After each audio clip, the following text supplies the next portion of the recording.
I was sitting in my home office reviewing quarterly projections for the software company I'd built from nothing when my phone buzzed with a notification from Instagram. My wife, Melissa, had been tagged in a video by her sister, Brittany, announcing the details of her upcoming bridal celebration.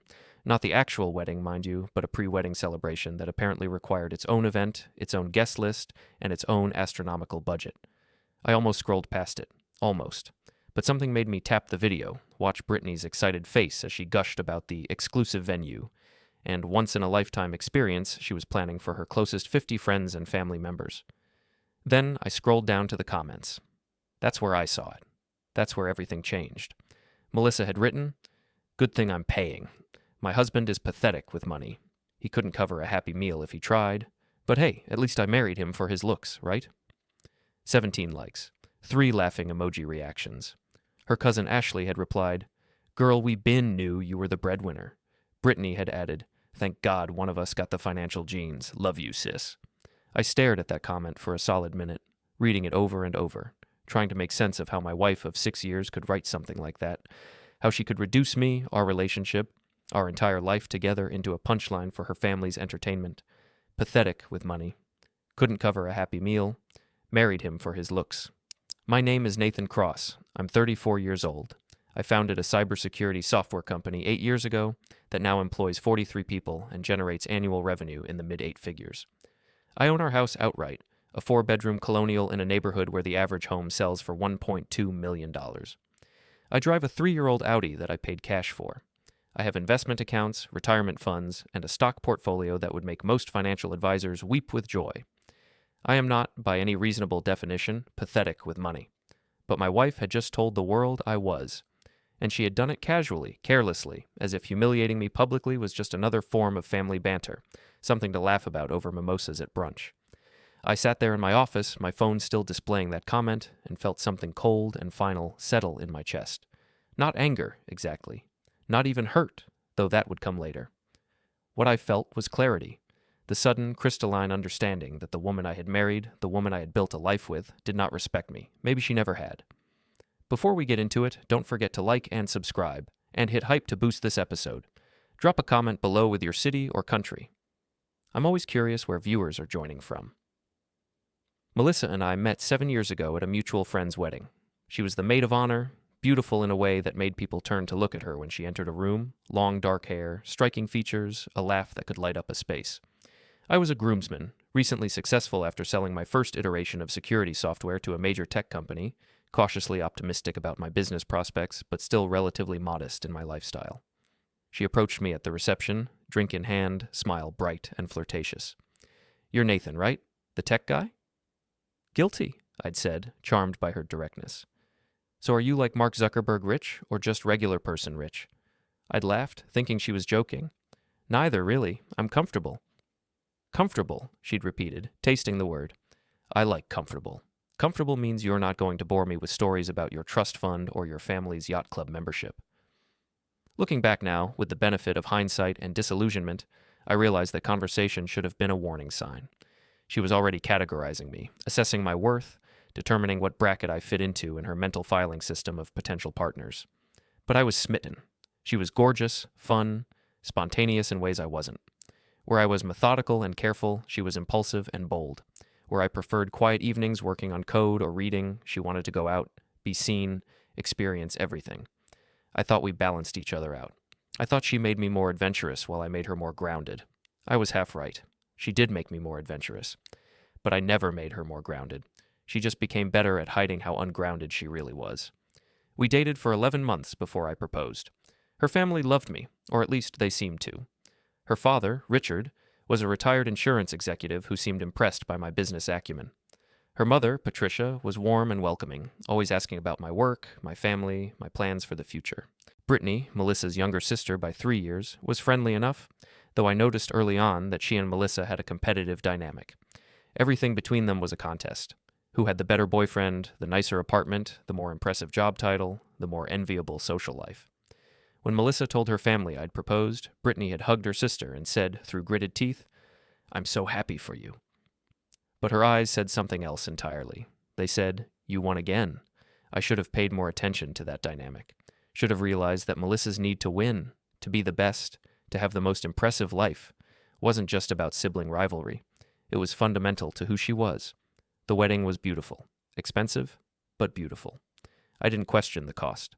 Melissa had very specific ideas about what she wanted, and I was making good money by then. My company had just secured a major contract with a Fortune 500 company, and I could afford to give her the wedding of her dreams. Looking back, I realized that's when the pattern started. Melissa wanted something, I provided it, she enjoyed it for approximately 5 minutes before moving on to wanting the next thing. The wedding, the honeymoon in Bali, the house renovation, the new car, the designer wardrobe. I didn't mind, initially. I was proud to be able to provide for her. Proud that my success meant she could have nice things, experience beautiful moments, live comfortably. But somewhere along the way, providing for her became, she deserves this because she's with me. And then it became, he's lucky I even married him. I didn't see the shift happening. Or maybe I did see it and chose to ignore it, convincing myself that every marriage has its issues, that no relationship is perfect, that love means overlooking flaws and focusing on the good. The good, in our case, was becoming increasingly hard to find. Melissa worked, sort of. She had a job at a boutique marketing firm, the kind of place where work meant organizing Instagram campaigns for local businesses and attending networking events that were really just excuses to drink wine and gossip. She made decent money, around $65,000 a year, which she spent entirely on herself. Meanwhile, I paid the mortgage, I paid the utilities, I paid for groceries, car insurance, property taxes, home repairs, vacation costs, dinners out, gifts for her family, contributions to her sister's various fundraisers and causes. When I mentioned once, gently, that maybe we should combine finances more formally, maybe create a shared account for household expenses, Melissa had looked at me like I'd suggested something obscene. I need my financial independence, she'd said. I can't have you monitoring my spending. That's controlling. So we kept separate accounts. She spent her money on clothes, spa days, girls' trips to Miami or Vegas. I spent my money on everything else. And somehow, in her mind, this arrangement made me pathetic with money. The comment on Instagram was just the latest in a series of small humiliations I'd been enduring for months. Jokes at dinner parties about how I didn't understand real luxury. Comments to her friends about how I was cheap because I drove a 3-year-old car instead of leasing a new one every year. Eye rolls when I suggested we skip an expensive restaurant and cook at home. But this was different. This was public. This was her announcing to her entire family, to friends, to acquaintances, that I was financially inadequate, that I was less than, that she was the real breadwinner despite all evidence to the contrary. And she had done it without a second thought, as if humiliating me was just part of the social media game, another way to get likes and engagement. I sat in my office, staring at that comment, and made a decision. If Melissa wanted to tell everyone I was pathetic with money, I would show her exactly what pathetic looked like. I spent the next 3 hours researching, planning, and executing a strategy I should have implemented years ago. Not out of malice, or at least not entirely out of malice, but out of necessity. If my marriage was going to end, and that Instagram comment had made it clear it needed to end, then I was going to protect myself legally and financially. First, I called my attorney, Marcus Webb, a sharp corporate lawyer who had handled my business formation and contracts. I'd never needed him for personal matters before, but I had a feeling that was about to change.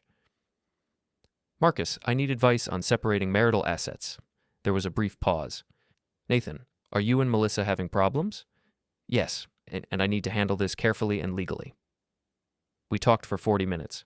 Marcus explained the difference between separate and marital property, walked me through the implications of Michigan's equitable distribution laws, and advised me on immediate steps I could take to protect my business assets and personal accounts. The key, he said, is documentation. You need to be able to prove which assets were yours prior to marriage, which were acquired during marriage with separate funds, and which are genuinely marital property. Do you have that documentation? Most of it, yes. My company was founded before we married. The house was purchased with money I'd saved before the wedding. Most of our major assets trace back to my premarital or separately acquired funds. Good. That helps. But Nathan, let me be clear. If you're planning to file for divorce, you need to do it properly. Don't do anything rash. Don't freeze her out of accounts vindictively. Follow the legal process. I appreciated Marcus's caution. I really did. But there was something he didn't understand. Melissa had already made this vindictive by publicly humiliating me. What I was planning wasn't revenge. It was a lesson. After hanging up with Marcus, I logged into our banking portal. We had one joint account, opened years ago for household expenses. In theory, we were both supposed to contribute to it equally. In practice, I deposited $5,000 a month into it, and Melissa deposited nothing while freely spending whatever was available. Current balance, $847. I also had access to Melissa's personal credit cards, not because I monitored her spending, but because she'd added me as an authorized user years ago when she wanted to improve her credit score by piggybacking on my excellent payment history. I pulled up the statements. In the past month alone, she'd spent $3,200 at Nordstrom, at $1,800 at a spa resort, $950 at a restaurant I'd never heard of, but based on the date, it was clearly a girls' night out, $600 on what appeared to be a designer handbag, $2,100 on plane tickets to Nashville for Brittany's bachelorette party, $8,650 in a single month, on top of her salary, all while telling her family I was pathetic with money. I sat back in my chair, a grim smile forming. This wasn't just about the Instagram comment. This was about a pattern of behavior, a fundamental disrespect, a marriage built on the fiction that she was the responsible one while I was the financial burden. Time to correct that fiction. I started with the joint account. I transferred $8,000 of the $8,346 to my personal account, leaving exactly $347, enough to keep the account technically active, but nowhere near enough to cover anything substantial. Then I removed Melissa as an authorized user on my credit cards. She had her own cards, her own credit, her own financial identity. She didn't need access to mine. Next, I called our bank and requested that my name be removed from the emergency access list for Melissa's personal accounts. When we'd set up our banking years ago, we'd given each other emergency access in case something happened. I was revoking mine. If she wanted emergency access to my accounts, she could ask. She wouldn't get it, but she could ask. Finally, and this was the key piece, I scheduled a call with the bank for 4:00 p.m., exactly 3 hours before Brittany's bridal celebration was set to begin. I had a very specific request to make, one that required speaking to a supervisor. I need to place a temporary hold on my wife's access to our joint account, I explained to Deborah, the senior banker who took my call. Is this due to suspected fraud, Mr. Cross? No. This is due to marital discord.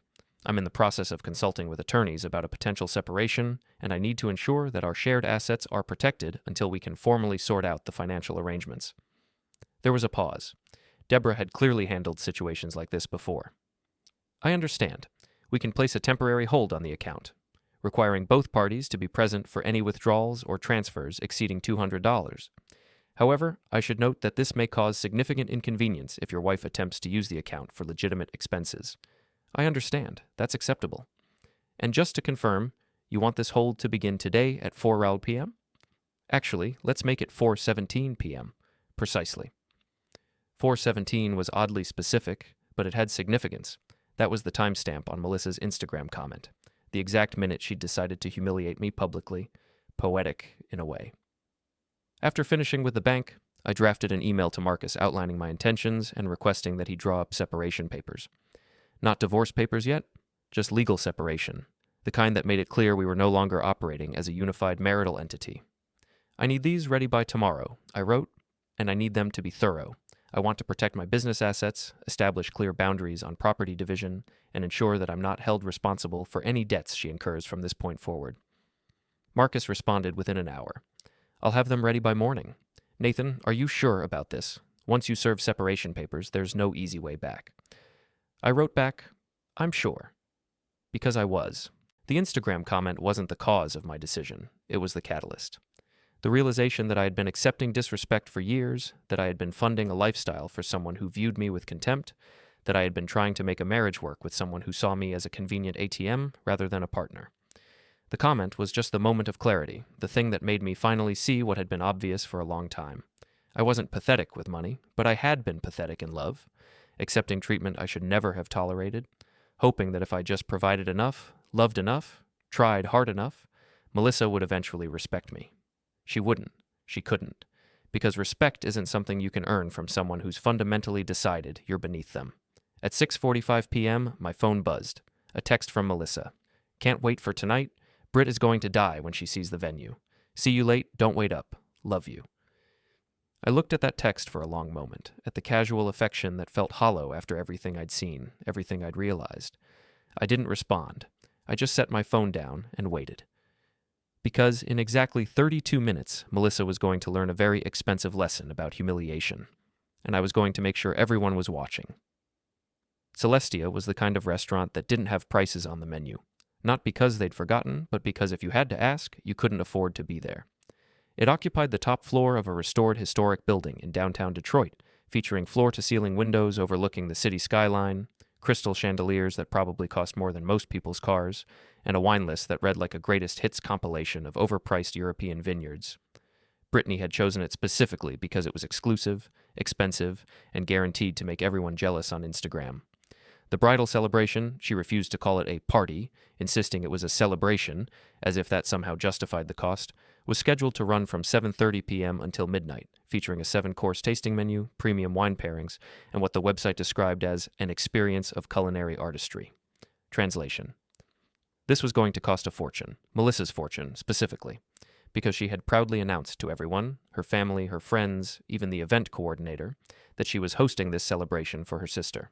That she, Melissa Cross, successful marketing professional and clearly the responsible sibling, was treating everyone to an unforgettable evening.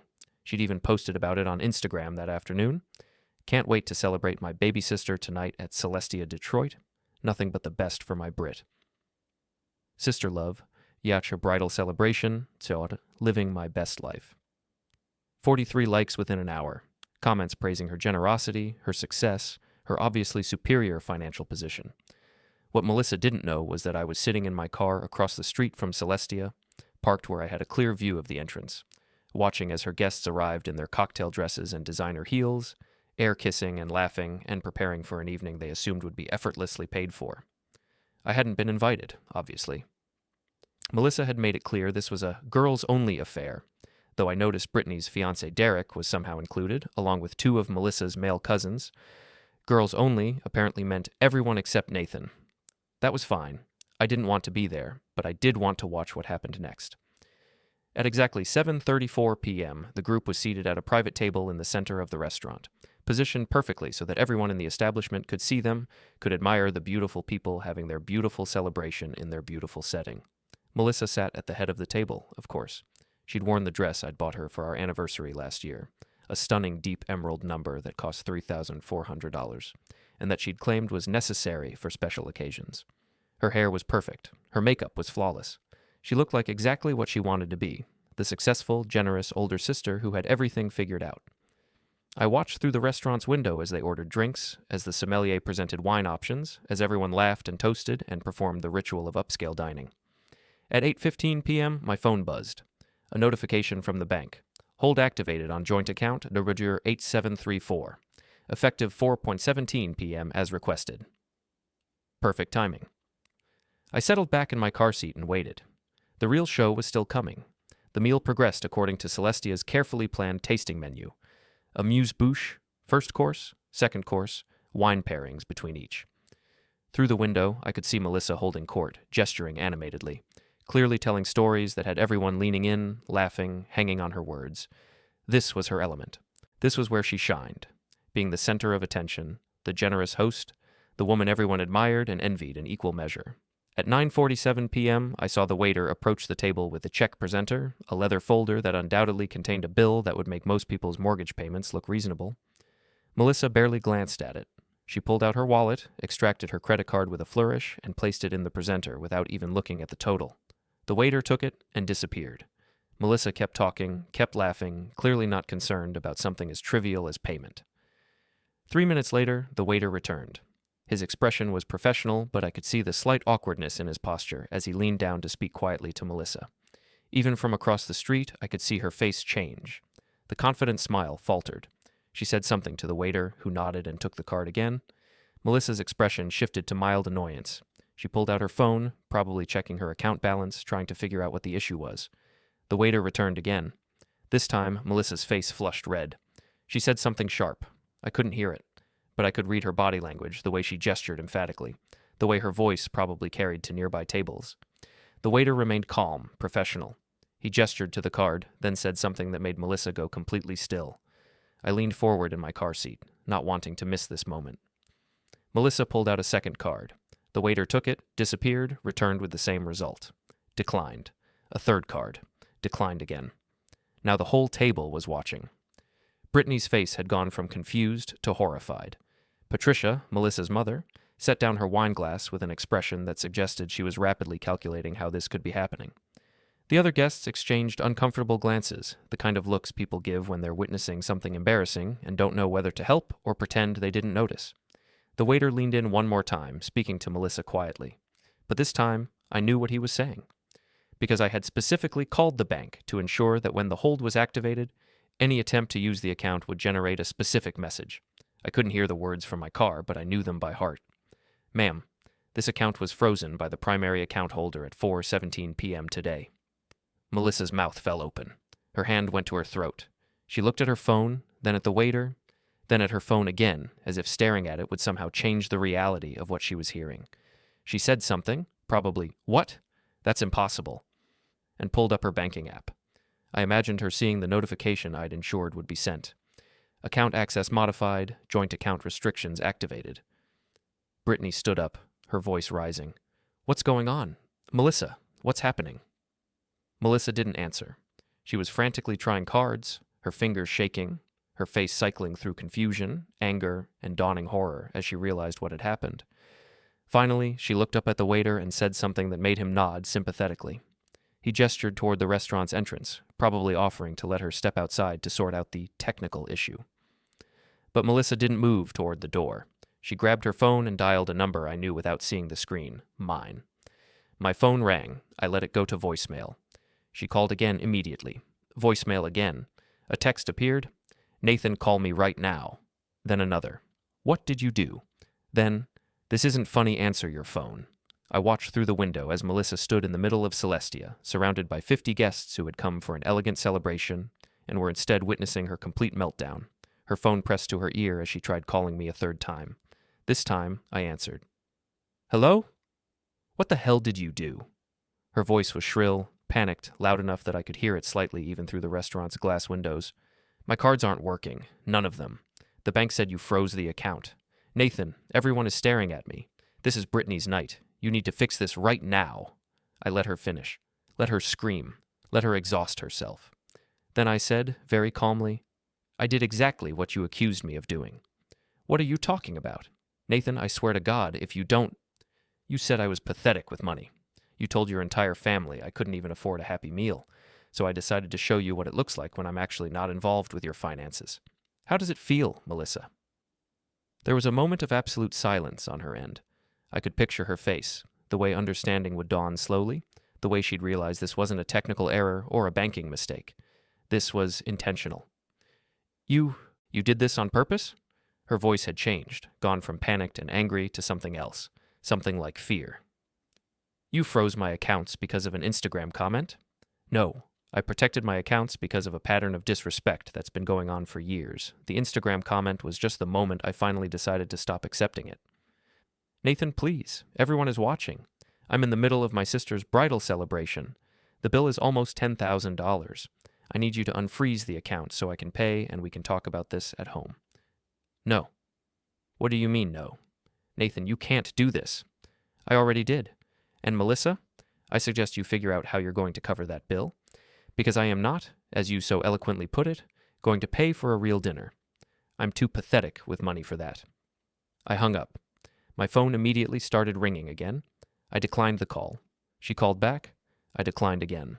Text messages started flooding in, each one more desperate than the last. "Nathan, please. You're embarrassing me. Everyone is staring. I'm sorry. Okay, I'm sorry. Please just unfreeze the account." I turned my phone to silent and watched through the window as the scene inside Celestia continued to deteriorate. Melissa was now in a full argument with the restaurant manager, a distinguished-looking man in an impeccable suit who clearly handled difficult situations regularly but seemed genuinely puzzled by this particular scenario. He kept gesturing to the bill, to the table of guests who were now awkwardly standing and gathering their things, to the other diners who were openly staring at the commotion. Patricia had her wallet out, clearly trying to help, but from her expression, I could tell she didn't have anywhere near enough to cover a $9,800 bill. Brittany was crying, whether from embarrassment, anger, or disappointment, I couldn't tell. Derek, her fiancé, looked like he wanted to disappear into the expensive hardwood flooring. The other guests were filing out quickly, making excuses, clearly wanting to distance themselves from the disaster the evening had become. Through the window, I saw Melissa's face crumple, not the performative crying she did when she wanted sympathy. Real, genuine breakdown. The kind of tears that come when your carefully constructed image shatters in front of everyone you wanted to impress. I should have felt triumphant, should have felt vindicated, satisfied that she was finally experiencing a fraction of the humiliation she'd inflicted on me. But I mostly just felt tired. Tired of the games, the disrespect, the constant need to prove myself to someone who would never see my value. This wasn't victory. This was just the end of something that should have ended a long time ago. I started my car and drove home, leaving Melissa to figure out how to clean up the mess she'd created, both the literal unpaid restaurant bill and the metaphorical destruction of her reputation. Because if she'd learned anything tonight, it was this. The person you publicly humiliate might just be the person whose money you're counting on. And when that person decides they're done being humiliated, the consequences come fast and public. Her scream, when she finally realized I wasn't coming to save her, probably did echo through that entire restaurant. I wasn't there to hear it, but I imagined it sounded a lot like the death of a marriage that was already over long before tonight. I got home around 10:30 p.m. and did something I hadn't done in months. I poured myself a glass of whiskey, put on Miles Davis, and sat in the living room we decorated together 3 years ago, looking at all the pieces of a life that was about to be dismantled. The photos on the mantel, our wedding, various vacations, holidays with her family, suddenly looked like artifacts from someone else's life. Had we ever really been happy? Or had I just been so busy trying to make Melissa happy that I'd never stopped to ask if I was happy?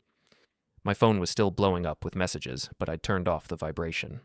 Every few minutes, I'd glance at the screen and see new texts, new calls, new voicemails piling up. Melissa, obviously. But also Brittany, Patricia, even people I barely knew from Melissa's extended circle, all presumably demanding explanations or hurling accusations. I didn't read them, not yet. I needed this moment of peace before the real storm hit. Around 11:45 p.m., I heard a car pull into the driveway. Melissa's white BMW, the one she'd insisted on leasing for $800 a month because image matters in my industry, parked at an aggressive angle, suggesting she'd been too upset to care about proper parking. The front door slammed open hard enough to rattle the pictures on the wall. "Nathan!" I stayed seated, glass of whiskey in hand, Miles Davis playing softly in the background. Melissa stormed into the living room looking nothing like the polished, perfect woman who'd left for dinner 4 hours ago. Her makeup was destroyed by tears. Her hair was disheveled. The $3,400 dress was wrinkled from stress and movement. She looked like someone who'd just survived a natural disaster, which in a way she had. "What the hell is wrong with you?" she screamed, her voice raw. "Do you have any idea what you just did to me? Do you have any idea?" I took a sip of whiskey. "I have a pretty good idea, yes. You humiliated me. In front of my entire family. In front of 50 people. The restaurant manager threatened to call the police. My mother had to pay the bill on her credit card. $10,000, Nathan. She had to put $10,000 on her credit card because my husband decided to play some kind of sick joke. It wasn't a joke. Then what was it? Revenge? Punishment? Did you really freeze my accounts because I made one comment on Instagram? Sit down, Melissa." "I don't want to sit down. I want you to explain why you just destroyed my reputation, embarrassed my sister on her special night, and made me look like a complete fraud in front of everyone I know. Sit down." Something in my tone must have penetrated her fury, because she finally stopped pacing and collapsed onto the couch opposite me, her hands shaking with anger and adrenaline. I set down my glass and looked at her directly. "How long did you think you could keep treating me like this?" "Treating you like what? I don't... Like I'm worthless, like I'm an embarrassment. Like my only value is being an ATM machine that funds your lifestyle while you mock me to your friends and family." "I don't..." she started, but I cut her off. "My husband is pathetic with money. He couldn't cover a happy meal if he tried. At least I married him for his looks." "That's what you wrote on Instagram this afternoon. Want to know how many people saw it before you realized what you'd done and deleted it? 83. 83 people saw you publicly announce that your husband is financially incompetent." Melissa's face went pale. It was just a joke. I didn't mean..." "You meant every word, and that comment, that wasn't even new. You've been saying things like that for months, years, maybe. Comments about how I'm cheap because I don't see the point in spending $200 on a single dinner. Jokes about how I don't understand real luxury because I drive a 3-year-old car instead of leasing a new one every year. Rolling your eyes when I suggest we save money instead of spending it on another girl's trip, or another designer purse, or another completely unnecessary expense. Nathan, I pay the mortgage on this house. The $4,200 monthly mortgage on the house you insisted we buy, even though I said it was more space than we needed. I pay the utilities, the insurance, the property taxes, the maintenance costs. I paid for your car lease. I paid for our last 3 vacations in full. I paid for your sister's birthday dinner last month, your mother's Mother's Day gift, your cousin's wedding present. I put $5,000 every month into our joint account that you drain buying things you don't need while contributing exactly nothing. I contribute. I have a job. I make money. You make $65,000 a year, which you spend entirely on yourself. Every single dollar goes to your clothes, your spa appointments, your nights out, your weekend trips with your friends. You contribute nothing to our household, nothing to our shared expenses, nothing to our future, and then you have the audacity to tell people that I'm pathetic with money? Melissa was crying now, but these weren't the manipulative tears she usually deployed when she wanted something. These were tears of genuine shock, of someone finally being confronted with truths they'd been avoiding. I didn't realize you felt this way, she whispered. How could you not realize? Melissa, I've brought this up before, multiple times. I've asked you to contribute more to household expenses. I've suggested we create a budget together. I've tried to have conversations about our financial future, about saving, about planning. And every single time, you shut me down. You tell me I'm being controlling. You accuse me of trying to monitor your spending. You make me feel like I'm the problem for wanting my wife to be an actual financial partner instead of just another expense. I'm not an expense, she said, her voice breaking. Then what are you? Because from where I'm sitting, our relationship is completely one-sided. I provide, you consume, I sacrifice, you spend, I work to build our future, you work to maintain your image. When exactly was the last time you asked about my business, about my challenges or my successes? When was the last time you thanked me for anything I provide instead of just expecting it as your due? She opened her mouth, then closed it. She couldn't answer because there was no good answer. That Instagram comment wasn't the problem, I continued. It was just the final straw. It was the moment I realized that no matter what I do, no matter how much I provide or how hard I work or how successful I become, you're never going to respect me. Because you've decided I'm beneath you. You've decided you married down. And nothing I accomplish will ever change that fundamental belief. That's not true, Melissa protested, but her voice lacked conviction. Isn't it? Tell me honestly, Melissa. Do you respect me? Silence. Do you see me as an equal partner? As someone whose opinions and feelings matter as much as yours? More silence. Do you value anything about me beyond what I can provide for you financially? She was full-on sobbing now, her face in her hands, her shoulders shaking. I don't know how to answer that. That's my answer, then. I stood up and walked to the kitchen, returning with a manila folder I'd prepared that afternoon. These are separation papers. I've already signed them. They outline a formal legal separation, establishing that as of today, we're no longer operating as a unified marital entity. Our finances are separate, our assets are separate, our lives are separate. Melissa looked up, mascara streaking her face, eyes wide with something between disbelief and horror. You're leaving me because of one Instagram comment and one bad night? I'm establishing boundaries because of 6 years of disrespect. The bad night was just the catalyst. Nathan, please, we can fix this. We can go to counseling. I'll change, I promise. I'll be more careful about what I say. I'll contribute more to expenses. I'll be better. You'll be better until this blows over, until I'm convinced everything's okay and we go back to the status quo. Then gradually, bit by bit, we'll slide back into the same pattern. Because this isn't about one comment or one fight. This is about fundamental incompatibility. This is about you needing someone who exists to fund and admire your lifestyle, and me needing someone who sees me as more than a bank account. I handed her the folder. Read these. Think about them. Talk to a lawyer if you want. I'm not trying to screw you over, Melissa. The separation terms are fair. But I'm done pretending this marriage is something it's not. She took the folder with trembling hands, not opening it, just staring at it like it was a bomb. Where are you going? She asked as I headed toward the stairs. To the guest room. I'll be staying there until we figure out longer-term living arrangements. Nathan, wait, please. Can we just talk about this? Really talk? I paused on the stairs, looking back at my wife, the woman I'd loved, married, built a life with, and felt nothing but exhausted sadness. We've been talking, Melissa, for 6 years. The problem is you've never been listening. I went upstairs, leaving her crying on the couch, the separation papers in her lap, the ruins of her perfect image scattered around her like debris. In the guest room, I finally looked at my phone. 93 unread messages, 47 missed calls, 17 voicemails. I scrolled through them, watching the progression from anger to desperation. From Brittany. You ruined my celebration. You're a monster. From Patricia. Nathan, call me immediately. We need to discuss your completely inappropriate behavior. From various friends and family, variations on WTF did you do, and Melissa is devastated. And from Melissa, before she got home, dozens of messages cycling through every emotion. Rage, disbelief, manipulation, genuine fear, attempted bargaining. The last text, sent about 10 minutes before she arrived home. I'm sorry. I'm so sorry. Please don't leave me. Too little. Too late. I turned off my phone, got into bed, and stared at the ceiling of the guest room, thinking about how marriages end, sometimes with dramatic explosions, sometimes with quiet fading, sometimes with one person finally deciding they're worth more than they've been accepting. Tonight had been all three, and tomorrow I'd start figuring out what life looked like on the other side of this disaster. I woke up at 6:30 a.m., which was earlier than necessary, but my body's response to stress had always been waking up too early. The house was quiet.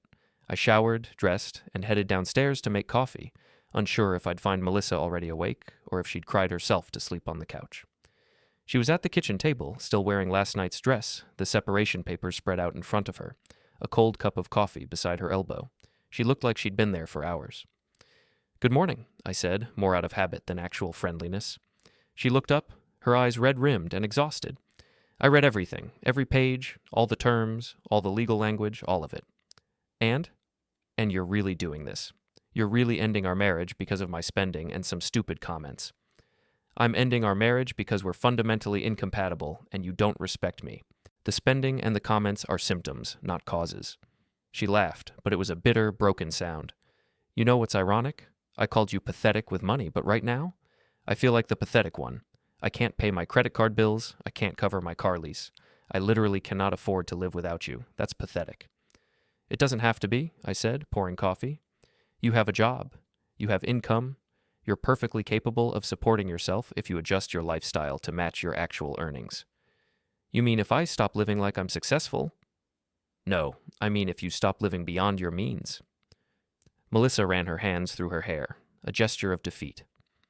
My mother called me this morning. Do you know what she said? She said, I never realized Nathan was supporting you so completely. I thought you were equals. Even my own mother thought I was pulling my weight. And I wasn't. I was playing pretend while you funded my fantasy. This was the most honest conversation we'd had in years, maybe ever. What happens now? She asked. Do we sell the house, split the furniture, fight over who gets the wedding gifts? We do whatever the separation agreement says. We follow the legal process. We act like adults who are ending a partnership with as much dignity as possible. Dignity, she repeated. After last night, I'm not sure I have any left. You have as much dignity as you choose to have. Last night was humiliating, yes, but you can decide how you respond to that humiliation. You can play the victim, tell everyone I'm a monster, make this into a war. Or you can take responsibility, learn from it, and move forward. She was quiet for a long moment, staring at the separation papers. I really hurt you, didn't I?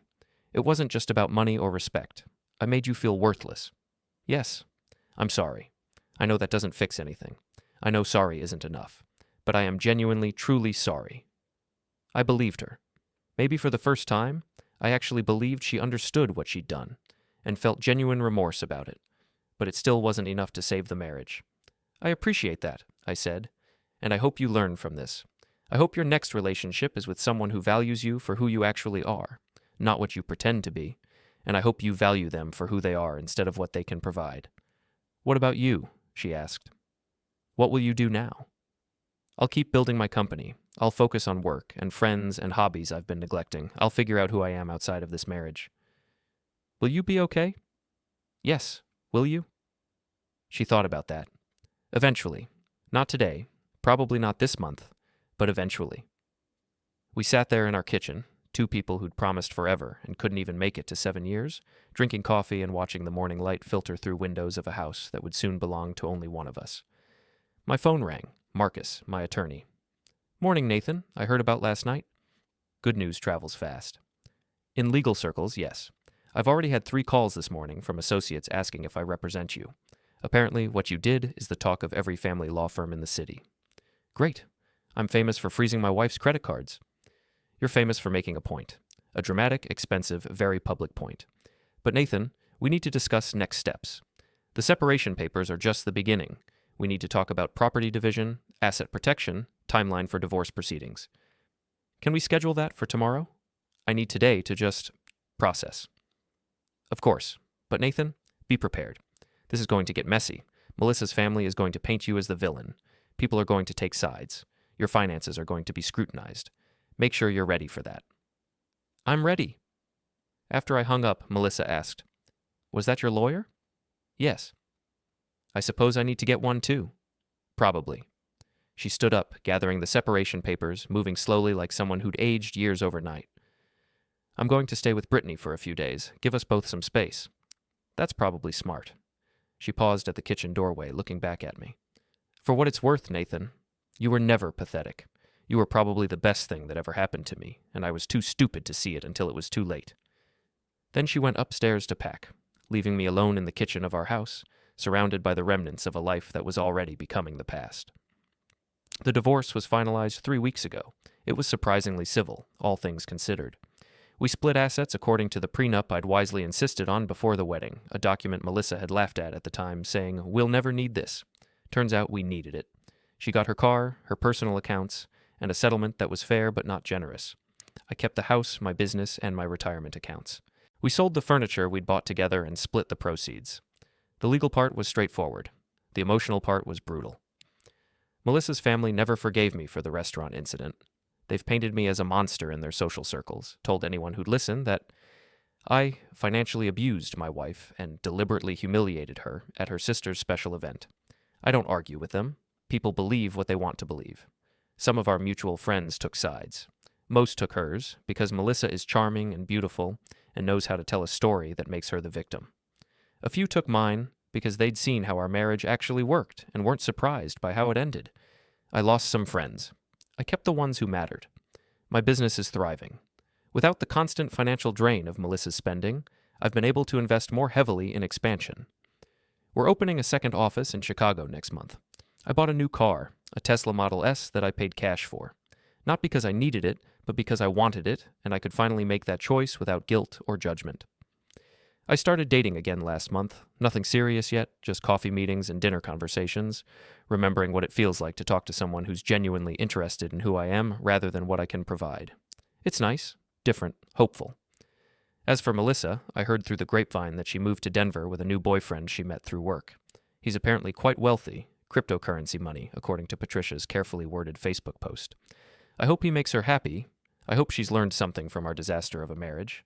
But mostly, I just hope she's someone else's problem now. The Instagram comment that started "Everything is gone," deleted probably moments after Melissa realized I'd seen it, but screenshots live forever, and someone sent me one a few weeks ago as a reminder of why you made the right choice. I looked at it once. My husband is pathetic with money. He couldn't cover a happy meal if he tried. Then I deleted the screenshot.